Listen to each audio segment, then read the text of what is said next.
प्रभु यीशु मसीह के पवित्र और सामर्थी नाम में मैं कटनी से ग्रुप एंकर मीता आर्नल्ड आप सभी हिंदी बाइबल स्टडी ग्रुप में जुड़े भाई बहनों का अभिवादन करती हूँ।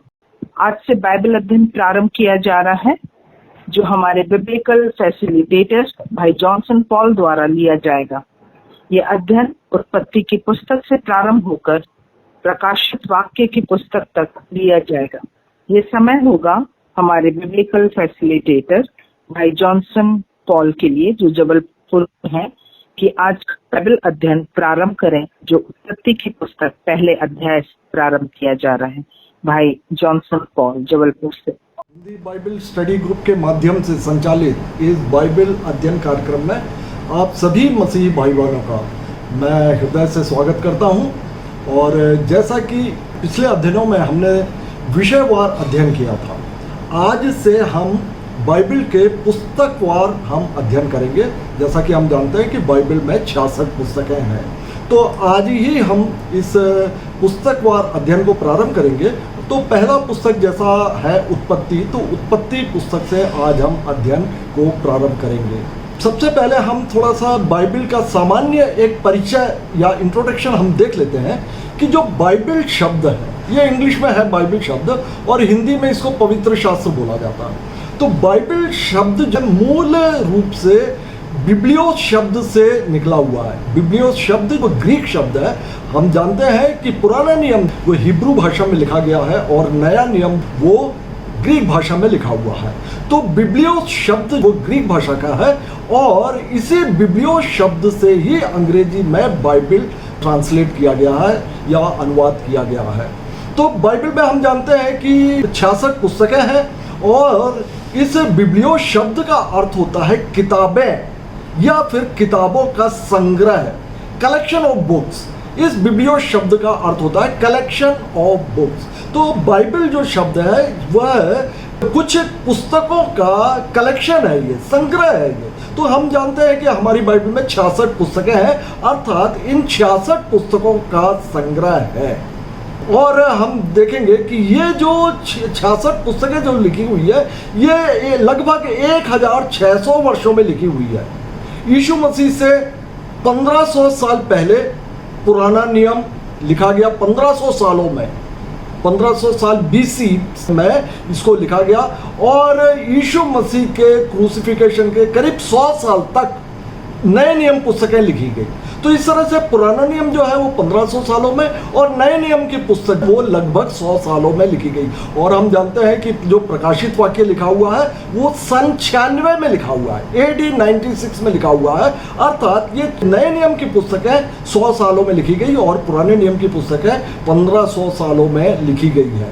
बाइबल बतलाती है कि हर एक पवित्र शास्त्र परमेश्वर की प्रेरणा से लिखा गया है और उपदेश देने और समझाने और सुधारने और धर्म की शिक्षा के लिए लाभदायक है, ताकि परमेश्वर का जन सिद्ध बने और हर एक भले काम के लिए तत्पर हो जाए।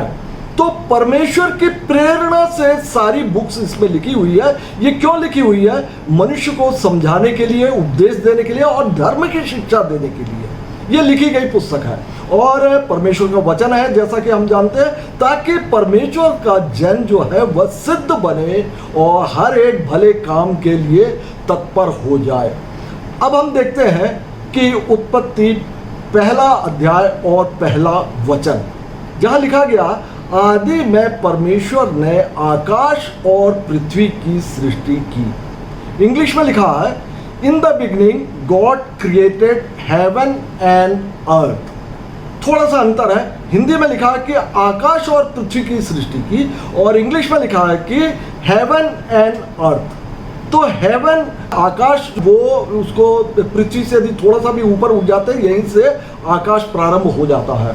और हम जानते भी हैं कि पिछले अध्ययनों में हमने देखा भी था कि लगभग 7 स्वर्ग माने जाते हैं जो कि पृथ्वी के ऊपर है। तो यहाँ पर बिल्कुल इंग्लिश का बिल्कुल सही है, in the beginning God created heaven and the earth. तो हेवन वर्ड जो देखिएगा, पहले स्वर्ग को परमेश्वर ने क्रिएट किया और उसके बाद पृथ्वी को क्रिएट किया।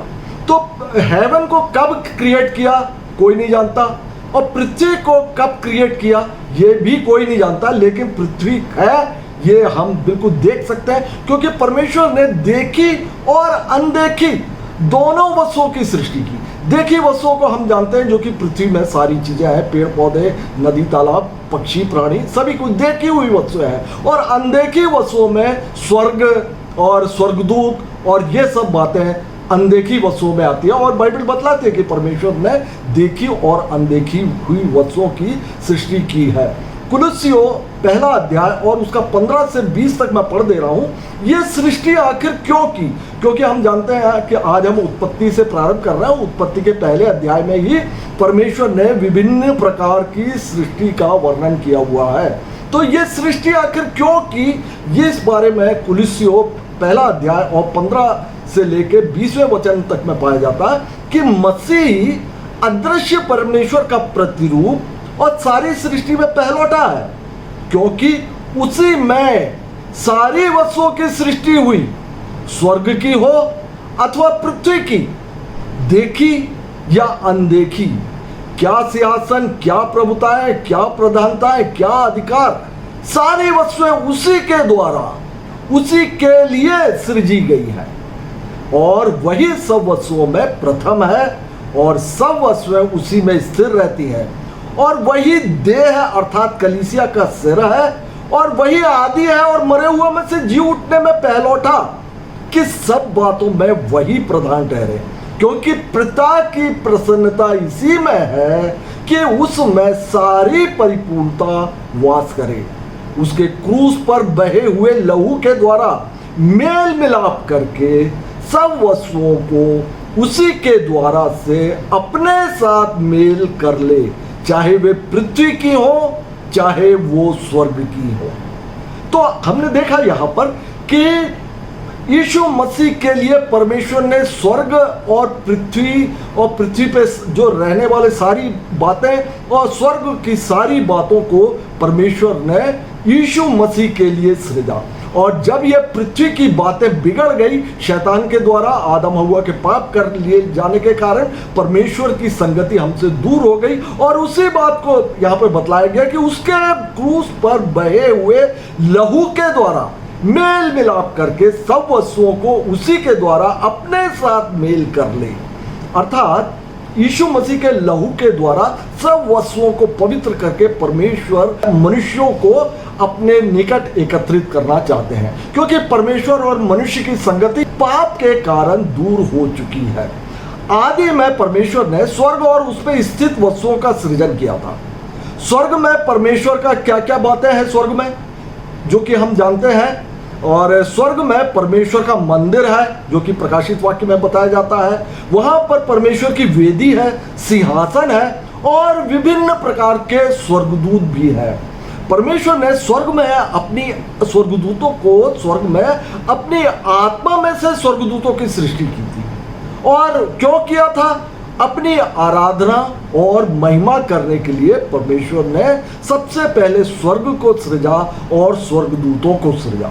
स्वर्गदूत जो है वो स्वर्ग में हालेलुया हालेलुया अर्थात परमेश्वर की स्तुति हो, परमेश्वर की महिमा हो, इस तरह से सदा कहते रहते हैं, जैसा कि प्रकाशित वाक्य में भी बतला गया। और इसी प्रकार परमेश्वर ने मनुष्य को, ध्यान दीजिए, अब मनुष्य की सृष्टि परमेश्वर ने भूमि की मिट्टी से रचा और उसमें परमेश्वर ने जीवन का आत्मा या जीवन का श्वास फूंक दिया। मतलब अपनी आत्मा परमेश्वर ने फूंक दी, मनुष्य में डाल दी और आदम जीवता प्राणी बन गया। परमेश्वर सृष्टि करता है, अर्थात जिसको कि मूल हिब्रू में बोला जाता है यहोवा बारा। तो परमेश्वर जो है यहोवा बारा अर्थात सृष्टि करता है। और परमेश्वर का सृष्टि का सिद्धांत जो है वो, जो कि आज हम अध्ययन कर रहे हैं उत्पत्ति पुस्तक, उसका पहले अध्याय का 26वें वचन में उनका वो सिद्धांत पाया जाता है, जो कि सृष्टि का सिद्धांत है। परमेश्वर सृष्टि करता है और तो सृष्टि वो किस रूप से, किस प्रकार से करते हैं, उसका सिद्धांत उत्पत्ति 1:26 में पाया जाता है कि परमेश्वर अपने स्वरूप के अनुसार और अपनी समानता में सृजन करता है। आप देखेंगे कि क्या पृथ्वी के जानवरों को परमेश्वर ने अपने स्वरूप के अनुसार बनाया है? क्या परमेश्वर का स्वरूप ऐसा है? नहीं है। और मनुष्यों को मात्र परमेश्वर ने इस पृथ्वी में अपने स्वरूप और समानता में रचा, और स्वर्गदूतों को भी बाइबल तो नहीं बतलाती है, लेकिन क्योंकि ये परमेश्वर के सृष्टि का सिद्धांत है तो हम विश्वास कर सकते हैं कि स्वर्गदूतों को भी परमेश्वर ने अपने स्वरूप और समानता में ही सृजा होगा। तो मनुष्य को परमेश्वर ने देह, प्राण और आत्मा से रचा है। 3 चीजें हैं मनुष्य के पास में, देह, प्राण और आत्मा। और बाइबल बतलाती है कि प्राण जो होता है वो लहू में रहता है, और देह या शरीर जो है वो मिट्टी से बना है, और इसीलिए मिट्टी में मिल भी जाएगा। और आत्मा परमेश्वर ने अपनी आत्मा में से हमको दिया हुआ है। और जैसा कि यशाया 7वां अध्याय और 16वें वचन में पाया जाता है कि मैं सदा मुकदमा लड़ता ना रहूंगा, ना सदा क्रोधित रहूंगा, क्योंकि आत्मा मेरे बनाए हुए है। परमेश्वर ने मनुष्य को आत्मिक रूप से अपनी समानता और स्वरूप में इसीलिए सृजा ताकि मनुष्य अपने सृजनहार परमेश्वर से संपर्क स्थापित कर सके और संपर्क में वह निरंतर बना रहे। इसीलिए परमेश्वर ने हमको, आपको जो है वो आत्मा दी है, वरना परमेश्वर मात्र जो देह और प्राण बनाता और हम जीवित रहते, लेकिन आत्मा के बिना भी हम जीवित रह सकते हैं। जैसे कि जानवर जीवित रहता है, जानवरों में मात्र देह और प्राण हुआ करता है, आत्मा नहीं होती, क्योंकि परमेश्वर ने उसको अपने लिए नहीं सृजा है। जानवरों को, पशु पक्षियों को, इनको परमेश्वर ने अपने स्वरूप और समानता में नहीं सृजा है।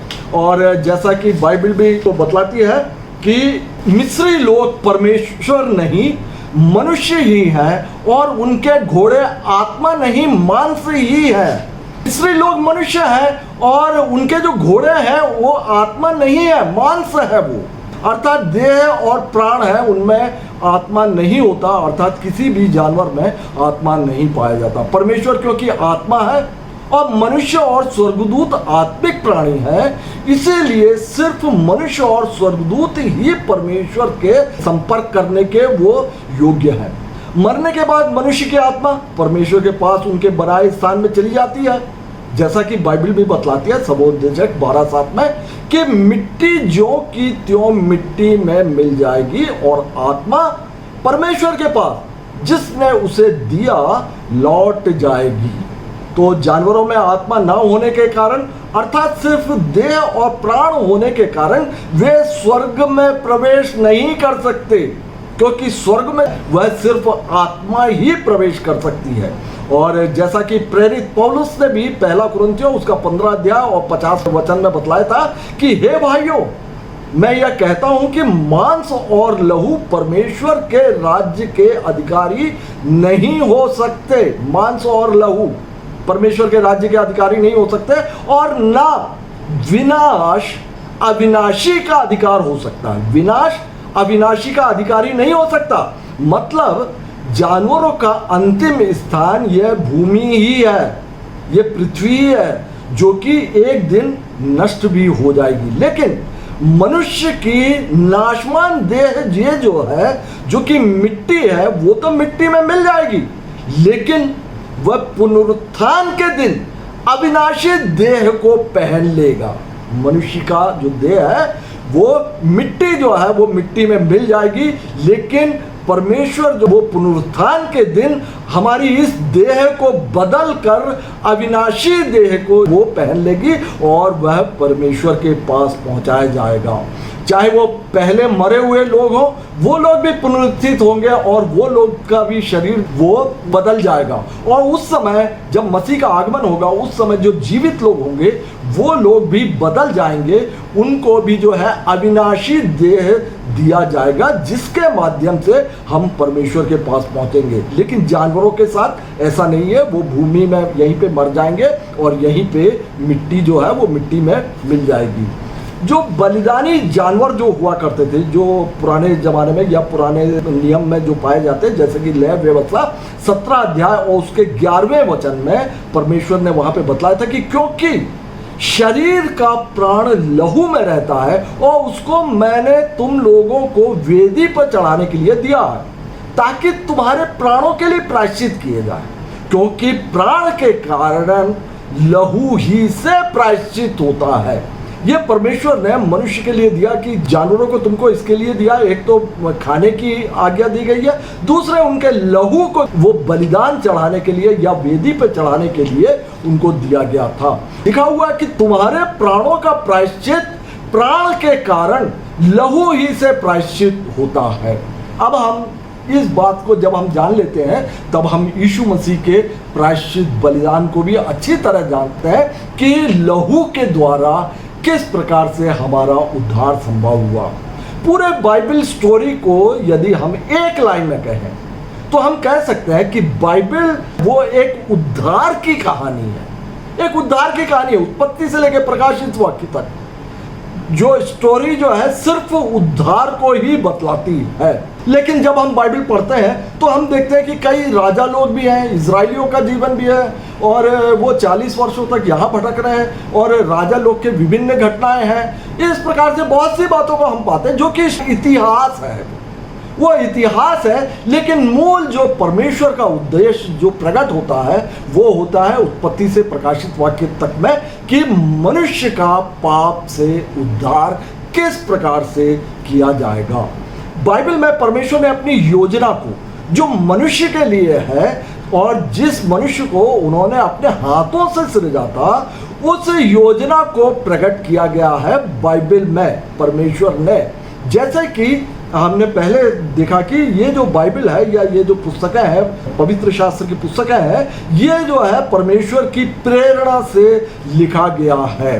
परमेश्वर ने इसमें अपनी योजना को, जो मूल योजना क्या है, पाप से उद्धार, इस योजना को पूरा करने का वर्णन उत्पत्ति से प्रकाशित वाक्य तक का दिया गया। और जैसा कि बाइबल में पहला पत्रस पहला अध्याय और उसके 18 से 20वें वचन में पाया जाता है कि तुम जानते हो कि तुम्हारा निकम्मा चाल चलन जो बाप दादों से चला आता है, उससे तुम्हारा छुटकारा चांदी सोने अर्थात नाशवान वस्तुओं के द्वारा नहीं हुआ है।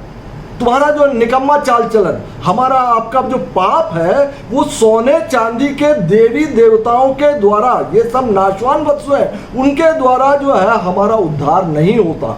आगे लिखा हुआ, पर निर्दोष और निष्कलंक मेमने अर्थात मसीह के बहुमूल्य लहू के द्वारा हुआ है। उसका ज्ञान तो जगत की उत्पत्ति के पहले से ही जाना गया था। ध्यान दीजिएगा, मैं एक बार वो पढ़ रहा हूं। उसका ज्ञान, किसका ज्ञान? कि मसीह के बहुमूल्य लहू का के द्वारा हमारा उद्धार होगा। इस बात का ज्ञान जो है बाइबल बतलाती है कि उसका ज्ञान तो जगत की उत्पत्ति के पहले से जाना गया था, पर अब इस अंतिम युग में तुम्हारे लिए प्रकट हुआ है। परमेश्वर का ये जो ज्ञान है या पाप से उद्धार की ये जो योजना है, वो पुराने और नए नियम में 7 वाचाओं पर आधारित है। ध्यान दीजिएगा, पूरी जो योजना है परमेश्वर की, जो जिसको कि उत्पत्ति से लेकर प्रकाशित वाक्य तक 66 पुस्तकों में परमेश्वर ने अपनी योजना को मनुष्य के लिए बतला कर दिया है, वो जो है वो 7 वाचाओं पर आधारित है। और इसको हम पहली वाचा जो है वो आदम से स्थापित वाचा बोला जाता है, दूसरी वाचा है नूह से स्थापित वाचा, तीसरा है अब्राहम से स्थापित वाचा, चौथा है मूसा से स्थापित वाचा, पांचवा है राजा दाऊद से स्थापित वाचा, और छठवीं वाचा जो है वो है यीशु मसीह से स्थापित नई वाचा, न्यू टेस्टामेंट, और सातवीं है याजकों से स्थापित शांति की वाचा। तो इस रूप में हम 7 वाचाओं के अंतर्गत पूरी जो परमेश्वर की योजना है, जो कि बाइबल है या 66 पुस्तकें हैं या उत्पत्ति से लेकर प्रकाशित वाक्य तक है, ये जो है 7 वाचाओं पर आधारित है परमेश्वर की मूल योजना। तो मनुष्य के पाप से उद्धार की कहानी जो है वो अदन की वाटिका में ही शुरू हो गई थी।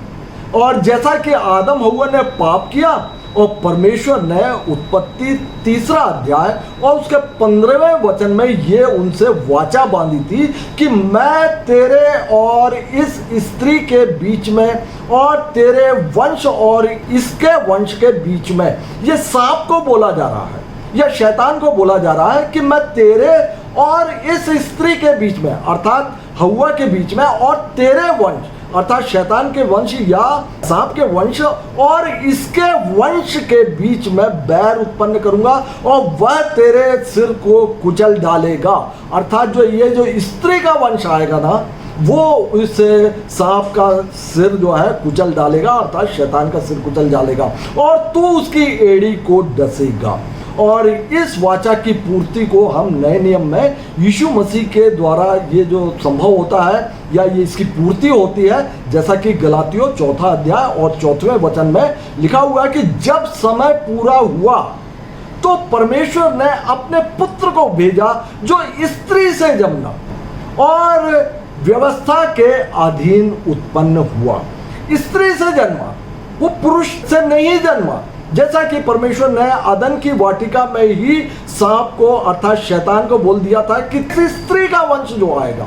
देखिए, आदम हव्वा दोनों को नहीं बोला कि ये पुरुष और स्त्री दोनों का वंश जो आएगा या जनरेशन जो आएगा। लिखा हुआ है कि स्त्री का वंश जो है वह उस शैतान के सिर को कुचल डालेगा। और यहाँ गलातियों में हमने देखा कि जब समय पूरा हुआ तो परमेश्वर ने अपने पुत्र को भेजा जो स्त्री से जन्मा और व्यवस्था के अधीन उत्पन्न हुआ। जो पहला मनुष्य जो थे आदम हव्वा ने, उन्होंने पाप किया और वे परमेश्वर की महिमा से वो वंचित हो गए। परमेश्वर ने अपने स्वरूप और अपनी समानता में उसको जो सृजा था, पवित्र सृजा था, जिसकी वजह से परमेश्वर उसकी संगति किया करते थे, वह संगति जो है वह पाप आगमन से दूर हो गया, अर्थात परमेश्वर का अलगाव हो जाता है। और इसी को हम बाइबल में देखते हैं नए टेस्टामेंट में आके कि परमेश्वर की ये जो 7 वाचाएं हैं, ये जब पूरी होती हैं तब अंत में यीशु मसीह के द्वारा परमेश्वर और मनुष्य का मेल मिलाप हो जाता है, जो संगति अदन की वाटिका में जो टूट गई थी। तो अब हम देखेंगे कि नूह के समय पर पूरे जल प्रलय के द्वारा उसको नष्ट कर दिया था। मात्र नूह और उसके परिवार वह बचाया जाता है। परमेश्वर ने मसीह के द्वारा पाप मोचन की अपनी योजना के लिए अब्राहम को चुना, फिर जो कि नूह के ही वंशज थे। और नूह के विषय में हम जानते हैं कि पृथ्वी में और कोई नहीं था, नूह और उसका परिवार था, मात्र 8 लोग थे। और नूह के 3 पुत्र थे, शेम, हाम, येपेत। और इनके वंशज जो है फ्यूचर में आते हैं और अब्राहम जो है उसको परमेश्वर उनको चुन लेता है। और अब्राहम के बाद में इसहाक होते हैं। परमेश्वर जो है इसहाक से वाचा बांधते हैं। ये सब बातें उत्पत्ति में दिया गया है। इसहाक से वाचा बांधते हैं और इसहाक के बाद जो है याकूब आते हैं। परमेश्वर अपनी वाचा को जो कि अब्राहम से स्थापित किया गया था वो याकूब से भी दोहराते हैं। और याकूब के जो होते हैं 12 बेटे होते हैं जो कि इजराइली कहलाते हैं। ये जो इजराइली है इनको परमेश्वर ने 10 आज्ञाएं प्रदान की थी। क्यों प्रदान की थी? क्यों अब्राहम को चुना, क्यों इसहाक को चुना, क्यों याकूब को चुना? वो मसीहा को लाने के लिए, परमेश्वर की जो योजना थी, मूल योजना की। लेकिन पुराने नियम के लोगों को उतना पता नहीं था कि ये परमेश्वर की योजना है। लेकिन आज हम, क्योंकि हमारे पास में नया नियम और पुराना नियम दोनों है, इसीलिए हम परमेश्वर की पूर्ण योजनाओं को जो कि मसीह को लाने के लिए था या मसीह के द्वारा मनुष्यों के पाप मोचन के लिए जो था वो उसको हम देख सकते हैं या पढ़कर हम जान सकते हैं परमेश्वर की उस योजना को। तो हम देखते हैं कि जो इजरायली जो हुआ करते थे उनको परमेश्वर ने 10 आज्ञाएं दी और उनके साथ में उन्होंने वाचा भी बांधी। निर्गमन 19 अध्याय और 5वां और 6वां वचन में पाया जाता है, अब यदि परमेश्वर ने इजरायलियों से बोला था कि अब यदि तुम निश्चय मेरी मानोगे और मेरी वाचा का पालन करोगे तो सब लोगों में से तुम ही मेरा निज धन ठहरोगे। समस्त पृथ्वी तो मेरी है और तुम मेरी दृष्टि में याजकों का राज्य और पवित्र जाति ठहरोगे। लेकिन इजराइलियों ने क्या किया? ये वाचा को तोड़ दिया और उन्होंने परमेश्वर के अलावा दूसरे देवी देवताओं की पूजा और उपासना किया। तब परमेश्वर ने यशाया उसका पहला अध्याय, उसका 3, 4, 11 और 12वां आयत मैं एक साथ में पढ़ दे रहा हूँ। जब इजराइलियों ने, परमेश्वर की चुनी हुई जाति ने, जिस जाति के द्वारा वो मसीहा आने वाला था, उस जाति ने अन्य जातियों ईश्वरों को उन्होंने पूजा किया, उपासना किया और व्यभिचार और अन्य प्रकार के घृणित कामों में वो लग गए। तो क्या किया परमेश्वर ने? बहुत दुख के साथ में यशाया पहला अध्याय में कहा कि बैल तो अपने मालिक को और गधा अपने स्वामी की चरनी को पहचानता है, परंतु इज़राइल मुझे नहीं जानता, मेरी प्रजा विचार नहीं करती।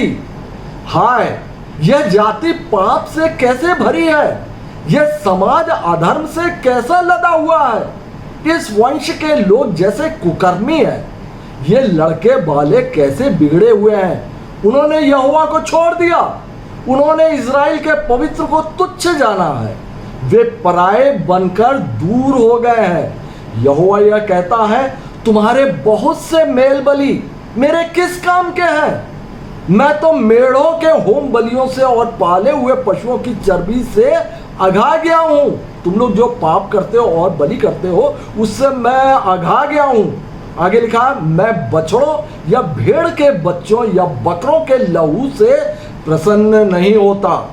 तब परमेश्वर ने एक कुंवारी से मसीह के आगमन की भविष्यवाणी की थी यशायाह में ही, और जिसकी पूर्ति हमने अभी गलातियों 4:4 में देखा कि जब समय पूरा हुआ तो परमेश्वर ने अपने पुत्र को भेजा जो स्त्री से जन्मा, और जो कि यशायाह में भविष्यवाणी कर दी थी कि एक कुंवारी गर्भवती होगी। उसकी पूर्ति जो है वो गलातियों 4:4 में बतलाया गया, और जिसके अंतर्गत आज से 2000 साल पहले यीशु मसीह का इस पृथ्वी पर आगमन भी हुआ। यीशु मसीह हमारे पापों के लिए मारे गए, गाड़े गए और तीसरे दिन जी उठे। जो इस बात पर विश्वास करेगा वो नाश नहीं होगा बल्कि अनंत जीवन पाएगा। यीशु मसीह विश्वासियों को लेने के लिए अपने द्वितीय आगमन में वो आने वाले हैं, और जिसका कि हम सभी इंतजार भी कर रहे हैं। तो विश्वासी जन जो है मसीह के साथ बादलों पर उठा लिए जाएंगे, और पृथ्वी पर जो बचे हुए अविश्वासी जो लोग होंगे उनके ऊपर 7 वर्षों का क्लेश काल आएगा, जो कि प्रकाशित वाक्य में बतलाया गया है, उन पर आएगा। लेकिन हम आप तो जो है मसीह का आगमन जो है पहले ही हो जाएगा, और हम आप बादलों में उठा लिए जाएंगे, और जो छोड़ दिए जाएंगे उन पर 7 सालों का क्लेश काल होगा। और अंत में क्या होगा? ये पृथ्वी जो है आग से जला दी जाएगी, और यही बात पूरा उत्पत्ति से लेकर प्रकाशित वाक्य तक की मूल कहानी है। तो हमने बाइबल को एक छोटे रूप में परमेश्वर की 7 जो वाचाएं हैं उसके अंतर्गत जो बातें पूरी होती हैं उत्पत्ति से प्रकाशित वाक्य को, हमने इस बात को छोटे रूप में इसको समझा। अब हम प्रारंभ करते हैं उत्पत्ति पहले अध्याय से। यहाँ पर हम देखते हैं कि परमेश्वर ने इस पृथ्वी को या इस ब्रह्मांड को, पूरे ब्रह्मांड को परमेश्वर ने 5 दिनों में बनाया था। 5 दिनों में इस चांद तारे सूरज सारा ब्रह्मांड, इस पृथ्वी को भी परमेश्वर ने लिखा हुआ कि 5 दिनों में पृथ्वी को बनाया या ब्रह्मांड को बनाया, और 6वें दिन मनुष्य को बनाया, और 7वें दिन परमेश्वर ने विश्राम किया। विश्राम किया का मतलब ऐसा नहीं कि परमेश्वर जो है 6 दिन काम करके बहुत थक गए थे इसलिए वो जो है अब आराम कर रहे हैं, ऐसा नहीं है।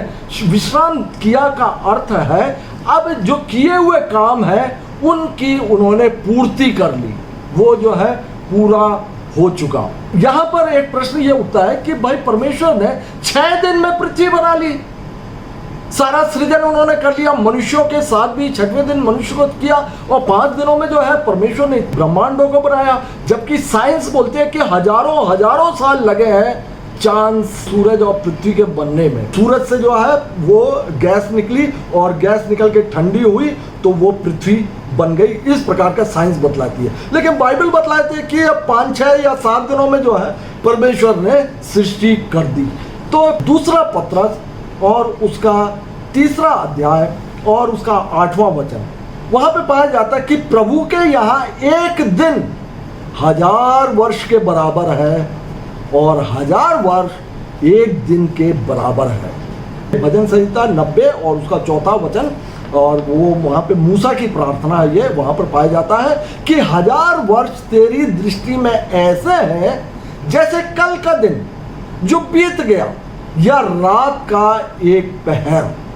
तो यहाँ पर हम देखते हैं परमेश्वर क्या का एक दिन जो है हमारे 1000 वर्ष के बराबर है। हम एक दिन या एक रात किसको बोलते हैं?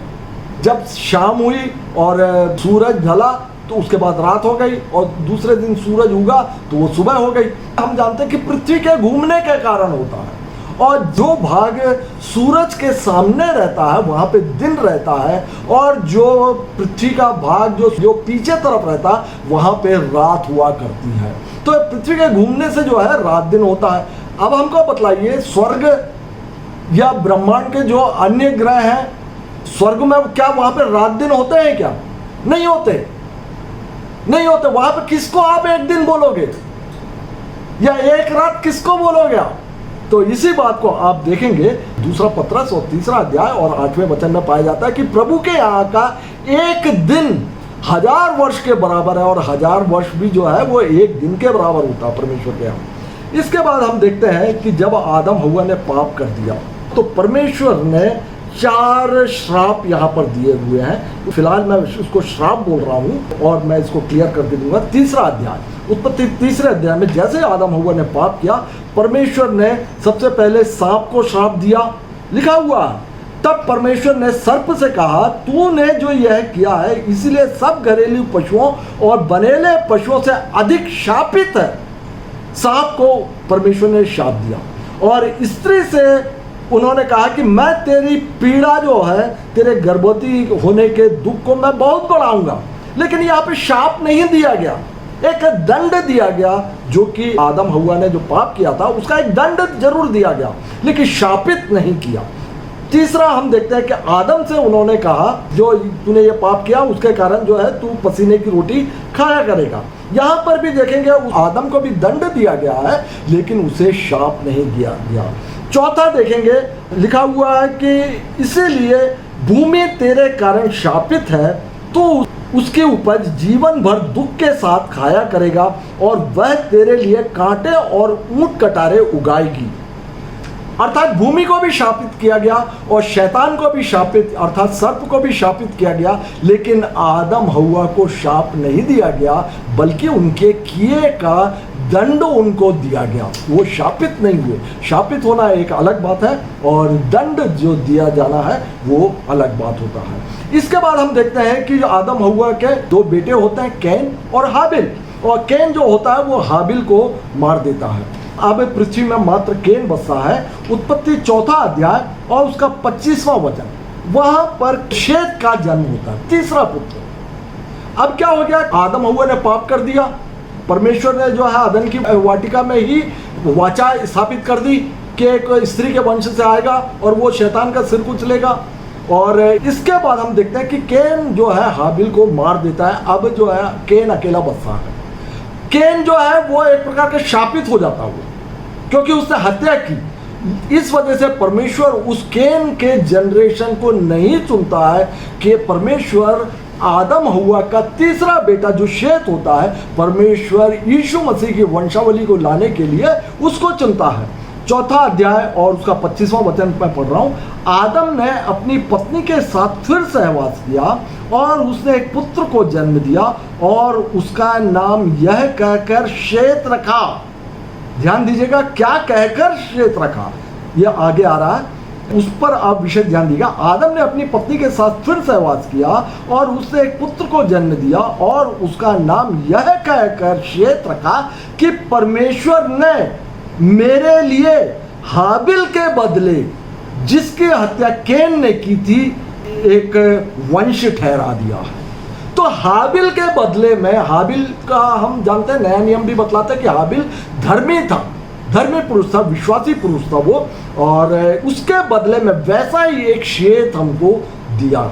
और आगे हम देखते हैं कि शेत के वंशावली दी गई है कि शेत से एनोश हुआ और एनोश से कैनान हुआ और कैनान से जो है महलेल, और इस प्रकार से आगे बढ़ते बढ़ते लेमेक होता है और लेमेक का पुत्र होता है नूह। नूह के समय में हम देखते हैं कि जल प्रलय हो जाता है और जल प्रलय में सारी पृथ्वी जो है नष्ट हो जाती है, मात्र 8 प्राणी बचाए जाते हैं। जल प्रलय के वर्णन के पहले उत्पत्ति 6वां अध्याय में, वहां पर आप देखेंगे, पहला वचन से मैं पढ़ रहा हूं, फिर जब मनुष्य पृथ्वी के ऊपर बहुत बढ़ने लगे और उनके बेटियां उत्पन्न हुई, तब परमेश्वर के पुत्रों ने मनुष्य की पुत्रियों को देखा कि वे सुंदर हैं, सो उन्होंने जिन जिन को चाहा उनसे ब्याह कर लिया। और आगे लिखा हुआ है कि उन दिनों में पृथ्वी पर दानव रहते थे। तो ये जो कौन है? परमेश्वर के पुत्र, जिन्होंने मनुष्य की पुत्रियों के साथ में शादी ब्याह कर लिया। परमेश्वर के पुत्र, परमेश्वर के पुत्र जो बेने इलोहिम बोला जाता है हिब्रू में, और इसका अर्थ होता है परमेश्वर के पुत्र। और परमेश्वर के पुत्र यहाँ पर जो दिया गया स्वर्गदूत जो हुआ करते हैं वो परमेश्वर के पुत्र बोले जाते हैं। और पृथ्वी पर जो परमेश्वर की आज्ञाओं मानते हैं उनको परमेश्वर अपनी संतान ठहराता, अर्थात पुत्र और पुत्रियां उनको बतलाता है। तो यहाँ पर जो शैतान के साथ में या लूसीफर के साथ में, जब लूसीफर स्वर्ग से गिरा दिया गया तो उसके साथ सहमत अनेक स्वर्गदूत भी उसके साथ गिरा दिए गए थे। और वे स्वर्गदूत जो है, वे स्वर्गदूत ही यहाँ पर मनुष्य की पुत्रियों के साथ में इन्होंने सहवास किया, जिसको कि यहाँ पे परमेश्वर, क्योंकि ये स्वर्गदूत थे इसलिए इसको परमेश्वर के पुत्र बोला गया है, जिसने कि मनुष्य की पुत्रियों का के साथ में सहवास किया। और बाद में क्या हुआ? जब जल प्रलय हो गया तब सब प्राणी नष्ट हो गए। ये जो स्वर्गदूत जो थे, जो कि पतित स्वर्गदूत थे, वे सब जो है वो उनको परमेश्वर ने दूसरा पत्रस और दूसरा अध्याय और 4वां वचन में वहां पर बतलाया गया कि इन स्वर्गदूत का क्या हुआ। परमेश्वर ने उन स्वर्गदूतों को जिन्होंने पाप किया था नहीं छोड़ा, पर नरक में उन्हें भेजकर अंधेरे कुंडों में डाल दिया ताकि वे न्याय के दिन तक बंदी रहे।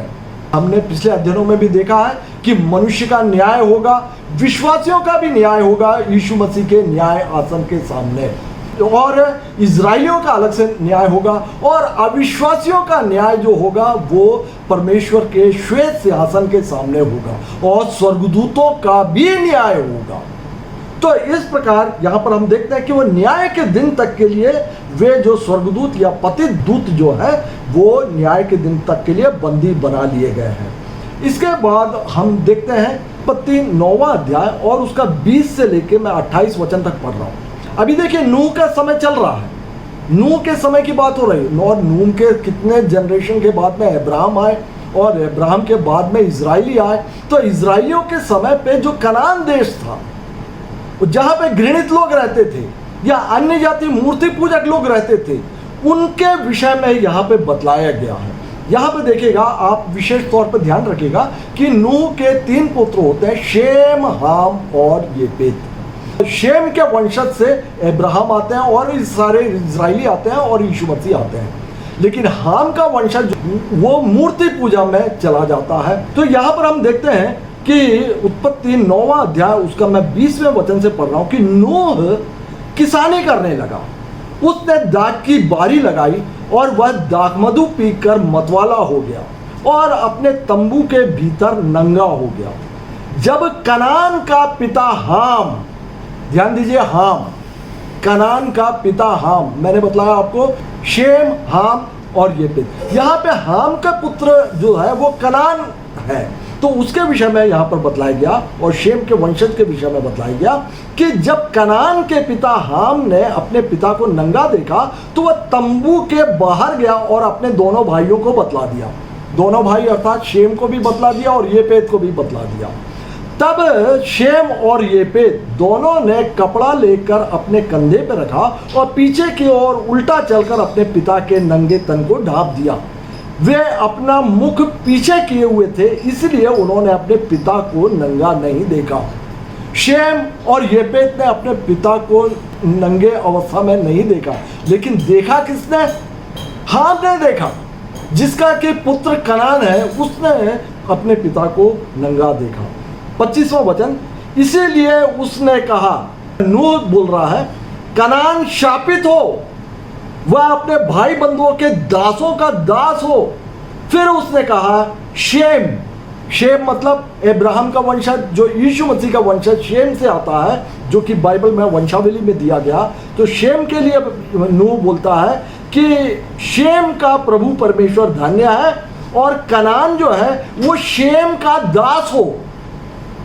कनान जो है, जो कि हाम का वंशज है, जिससे कि भविष्य में कनान जो देश बना, वो उसके बारे में यहाँ पर लिखा गया है कि कनान जो है वो शेम का दास हो।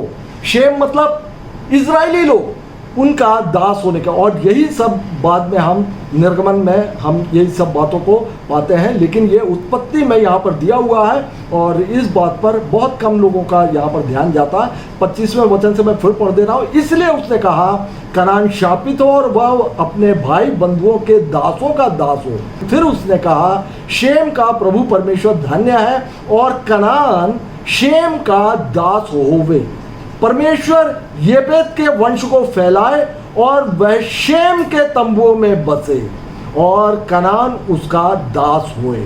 और जल प्रलय के पश्चात नूह 350 वर्ष तक वह जीवित भी रहा। तो यहाँ पर हम देखते हैं कि उत्पत्ति पुस्तक से ही परमेश्वर की योजना किस प्रकार से आगे बढ़ती जाती है। और वो इजरायली लोग जो कनान जिसको कि शापित किया गया था, और बाद में इजरायली लोग उस कनान के लोगों पर चढ़ाई करते हैं और उनको मार के वहाँ से भगा देते हैं। और उस पूरे कनान पर इजरायली कब्जा करने के बाद में उस कनान को ही इजराइल राष्ट्र घोषित किया जाता है, जहाँ की पहला राजा शाऊल होता है, दूसरा राजा दाऊद होता है और तीसरा राजा जो है वह राजा सुलेमान होता है।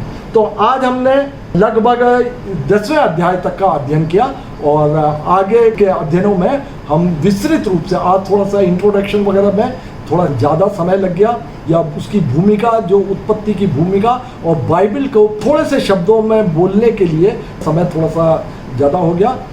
अगले उसमें जो है लगभग उत्पत्ति को पूरा समाप्त कर लिया जाएगा। इसी प्रकार हम पुस्तकवार हर गुरुवार को इसका अध्ययन करते रहेंगे। धन्यवाद।